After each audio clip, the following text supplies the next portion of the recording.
Hello friends, সবাই দেখো তো, দেখে বুঝতে পারছো এটা কেক না পাতুরি? দেখে আমাকে পুরো প্রসেসটা দেখো, দেখে আমাকে কমেন্টে জানিও যেটা কোনো কেক না পাতুরি।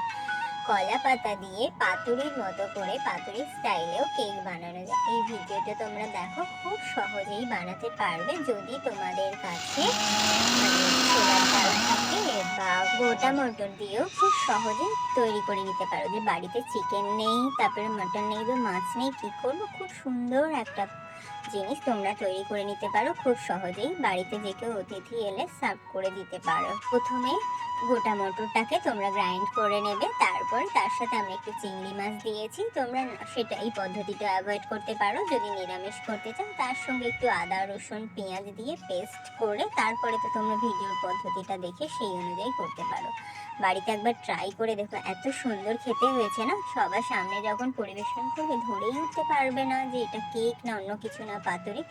অবশ্যই কিন্তু তোমরা বাড়িতে ট্রাই করবে এবং আমাকে কমেন্টে জানাবে যে কেমন। একদম সহজ। আমরা ভাবি কি পাতুরি মানে অনেক ঝামেলার, কিন্তু সত্যি একদম এত সহজে হয়ে গেছে, কি বলবো। Thank you.